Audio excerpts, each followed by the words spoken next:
Hello. हो, आता आपण बघूया लग्नानंतर होईलच प्रेमचा 28 सप्टेंबरचा एपिसोड रिव्ह्यू. कालच्या भागात आपण बघितलं की काव्य चिडचिड करत असते आणि बोलत असते की बोलणार, 1000 वेळा बोलणार. तेव्हा माळिनी जोरात ओरडते, गप्प बसा, आवाज खाली. तेव्हा सगळे शांत होतात. तेव्हा वसू मांडणीकडे जाते आणि बोलते की मांडणी तू तरी आमचं ऐक ना गं, विक्रम तर आमचं काहीही ऐकत नाही. अगं माफ कर ना गं आम्हाला दोघींना. तेव्हा वसू बोलत असते, मांडणी अगं तू तरी समजून घे, विक्रम तर माझ्याकडे पाठही काय तोंडही वर करून बघत नाही, नुसतं काळीच पिळवटल्यासारखं होतं. माळिनी मला माफ कर, माळिनी माफ कर. माळिनी तिथून उठून निघून जाते. तेव्हा वसू नंदिनीकडे जाते आणि बोलते की झालं झालं तुझं समाधान. अगं तू एक एक करून माझी सगळ्यात जवळची माणसं तोडली आहेत, काय मिळतं गं तुला असं करून. तेव्हा वसू बोलत असते, बोलता बोलता वसूला चक्कर येते. तेव्हा सगळे वसूला पकडतात. डॉक्टर बोलतात. तेव्हा डॉक्टर चेकअप करत असतात. तेव्हा रम्या रडत असते की काय झालं डॉक्टर, माझ्या आईला सांगा ना. इकडे इकडे मिथून माणिनीला सांगत असतो, काय नाही वहिनी, वसुताईंची नाटकं आहेत. तेव्हा माणिनी बोलते, मलाही असंच वाटतंय की घरातली कामं करायला मिळू नये म्हणून केलेली लढवलेली शक्कल आहे. इकडे डॉक्टर बोलत असतात की त्यांना रेस्ट करावा लागेल, थकवा आणि ब्लड प्रेशरमुळे त्यांची अवस्था झाली आहे, त्यामुळे त्यांना रेस्ट करावं लागेल. तेव्हा रम्या बोलते की हो डॉक्टर, बरोबर आहे तुमचं. नंदिनीकडे बघून रम्या बोलत असते, पण ना ह्या घरात किती शक्य होईल ते माहीत नाही. तेव्हा डॉक्टर बोलतात की शक्य होईल म्हणजे. तेव्हा नंदिनी बोलते की डॉक्टर आम्ही घेऊ त्यांची काळजी. तेवढ्या नंदिनीला माणिनी आवाज येते. तेव्हा नंदिनी बोलते हो आले आले आणि नंदिनी तिथून निघून जाते. तेव्हा रम्या आणि वसू उठून बसतात आणि डॉक्टरही त्यांच्यात सामील असतात. तेव्हा ते तिघं हसायला लागतात. तेव्हा डॉक्टर बोलतात की किती शक्कल लढवता तो वसूताई, तुम्ही एकदम रिअलवाली ॲक्टिंग करतात. एका पॉईंटला तर मला असं वाटलं होतं की तुम्हाला इंजेक्शन द्यावं लागेल, पण बापरे किती छान ॲक्टिंग करतात तुम्ही. तेव्हा वसू बोलते, अहो करावं लागतं, ह्या अशा कपड्यांचा मला वैताग आला आहे आणि मला अशा कपड्यांची सवय लावून घ्यायची नाही आहे. तेव्हा वसू डॉक्टरांना बोलत असते की तुम्हाला समजलं ना नक्की काय करायचं आहे ते. ते बघा माझ्या एकटीने झालं नसतं एवढं, म्हणून तर तुम्हाला मी कॉल केला. आता माझ्या एकटीने त्यांना घोळात घेणं जमलं नसतं. बघा तुम्हाला जमेल ना. तेव्हा डॉक्टर बोलतात हो सगळं पाठ करूनच आलो आहे मी, काय बोलायचं, कुठे बोलायचं आणि कसं बोलायचं. तेव्हा वसू सांगते की रम्या तुम्हाला इशारा करेल तेव्हा पटकन तुम्ही निघून जायचं. जळत्या बॉम्बला जळती अगरबत्ती लावायचंच काम आहे तुमचं, बाकी मी पुढे बघेल काय करायचं काय नाही ते. तिथे डॉक्टर हॉलमध्ये जातात. तेव्हा पार्थने सगळं सांगितलेलं असतं डॉक्टरांनी. बोलतात की म्हणून अशी वसुताई आणि रम्याची हालत आहे.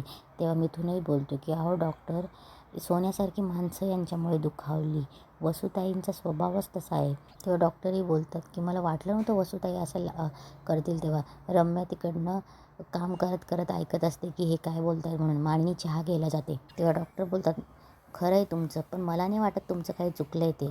खोटेपणाला ही शिक्षा व्हायलाच पाहिजे. काय युग, कळलं ना, खरं आहे ना. तेव्हा सगळ्यांना शंका पडते की डॉक्टर युगकडे बघून का असं बोलतात. युगही शॉक होतो. तेव्हा युग मनात बोलतो की यांनी असं मला का विचारलं आहे.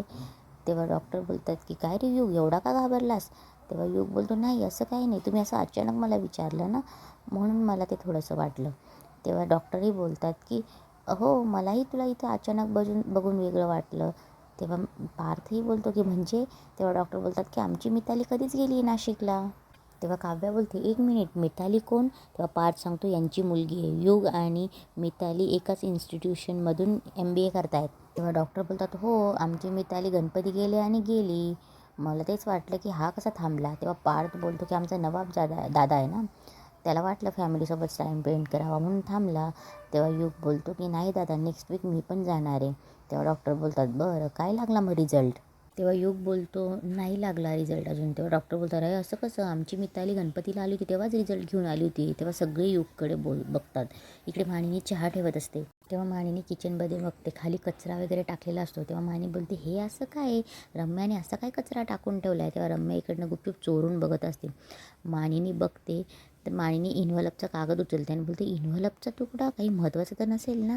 तेव्हा बघते तर बोलते की युगचं आहे हे, युगच्या कॉलेजमधून आले. तेव्हा माणिनी बघते ते फेल सर्टिफिकेट युगचं असतं. तेव्हा रम्या बोलते की आत्ता खरी मजा येईल. तेव्हा रम्या बाहेर डॉक्टरांना खुणवते. डॉक्टर बोलतात की मला पेशंटचा अर्जंट कॉल येतोय, जातो म्हणून. डॉक्टर निघून जातात. तेव्हा पार्थ बोलतो अरे युग तुला खरंच मार्कशीट मिळालं नाही आहे का. तेव्हा युग बोलतो की अरे दादा मी का खोटं बोलेन. तेवढ्यात माळिनी येते आणि बोलते हे काय युग, तुझी मार्कशीट आहे बरोबर ना युग. तेव्हा पार्थ बोलतो तुला कुठे मिळाली. तेव्हा मानिनी बोलते कचऱ्यात टाकली होती, ते पण चोळामोळा करून. रम्या, कुठली गोष्ट कचऱ्यात टाकावी हे केर काढताना तुला समजत नाही का गं? तेव्हा पार्थ मार्कशीट घेतो आणि बोलतो तुला आत्ता विचारलं होतं ना युग मार्कशीट कुठे? खोटं बोलायला लाज नाही वाटली तुला? तेव्हा काव्या बोलते की पार्थ थांबा ना जरा ना, ऐका ना, शांत बसून बोलूया ना आपण. तेव्हा मानी बोलते काव्या, 2 भावांच्या मध्ये बोलू नकोस. तेव्हा पार्थ बोलतो ही तुझी मार्कशीट तुला कशाला पाठवलं? तिथे फेल झाला आहेस, तिथे टवाळ्या काय करायला पाठवलं आहे का? तेव्हा पार्थ कान पकडतो युगचा. तेव्हा नंदिनी धावत येते, पार्थ कशाला एवढा रागावर कंट्रोल करा. नंदिनी, अहो याला कशाला पाठवलंय, याला ओरडायला नको. तेव्हा युग रडायला लागतो आणि बोलतो अरे दादा ते. तेव्हा मानिनी बोलते काय ते, खरं सांग युग आता. तेव्हा मानिनी बोलते आई मी सांगते, पण तुम्ही कोणीच त्याला ओरडू नका. ॲक्च्युली त्याचं ब्रेकअप झालं आहे म्हणून फेल झाला असावा तो. तेव्हा मानिनी बोलते ब्रेकअप? तेव्हा नंदिनी बोलते पार्थ मी बोलले युगशी, म्हणजे तो असाच रडत बसला होता आणि आल्यापासून मी बघते तो असाच रडत बसला होता, म्हणून मी स्वतःहून त्याला कारण विचारलं. तेव्हा त्याने मला सांगितलं की त्याच्या आयुष्यात एक मुलगी होती, सोडून गेली ती त्याला. कदाचित म्हणूनच त्याचं अभ्यासावरचं लक्ष उडालं असेल आणि म्हणून तो फेल बोलतो. तेव्हा ती युगकडे बघते. युगला नंदिनीचा राग आलेला दिसतो, कारण की नंदिनीने सगळ्यांसमोर सांगितलेलं असतं. तेव्हा मानिनी चिडते आणि बोलते ही फेरं करायला पाठवलं होतं का रे तुला? प्रेमात पडायचं वय तरी आहे का तुझं? याच वयात पार्थ आणि जीवासुद्धा बाहेर राहून शिकले, पण त्यांनी नाही असं काही केलं. पार्थ आईला शांत करतो. तेवढ्यात रम्या बोलते मामी, म्हणजे युगने आपल्याला सांगितलं नाही ही चुकीचंच आहे, पण नंदिनीला तर माहिती होतं ना, तिने का लपवलं आपल्यापासून? तेवढ्यात काव्या बोलते रम्या उठता बसता नंदिनी ताईला का टार्गेट करते गं? उठता बसता. तेव्हा रम्या बोलते कारण तुझी ताई डबल स्टँडर्ड आहे, तिचे खायचे दात वेगळे आणि दाखवायचे दात वेगळे आहेत. तेव्हा काव्या बोलते तोंड सांभाळून बोल हं रम्या. एक तर पहिली गोष्ट, या घरात कोणालाही काहीही बोलायचा हक्क तू केव्हाच गमावलायस. आणि दुसरी गोष्ट, मोहितेंच्या घरात खोटेपणा आणि लपवाछपवीचे संस्कार नाहीत हे लक्षात ठेव. तेव्हा रम्या बोलते अगं तुझे वडील गिळून बसलेत माझ्या बाबांना, त्यांच्यावरच्या संस्कारांबद्दल काय बोलायचे? तेव्हा काव्य ओरडते रम्या. तेव्हा पार्थही ओरडतो इनफ, बास करा ही भांडणं. तेव्हा रम्या बोलते का रे पार्थ, युग खोटं बोलला ते चालतं, नंदिनीने लपवाछपवी केली ते चालतं, मग मला आणि आईला वेगळे नियम का? या घरात खोटं वागलं, खोटं बोललं तर त्याची शिक्षा भेटते ना.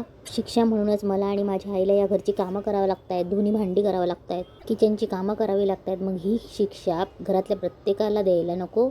युग खोटं बोललाय, नंदिनीने लपवलंय आणि या काव्याने सुद्धा काहीतरी लपवलेलं असूच शकतं. तेव्हा खोटं बोललेल्याला प्रत्येकाला शिक्षा दे, नाही तर आमची शिक्षा रद्द कर मामी. तेव्हा पार्थ बोलतो रम्या चूक आणि अपराध यात फरक असू शकतो, आणि तू आणि वसुआत्याने काय केलं हे मला परत बोलायला लावू नकोस. तेव्हा मिथून बोलतो रम्या पार्थ बरोबर बोलतोय, उगाच शिक्षा कमी करण्यासाठी नाटकं करू नकोस आता.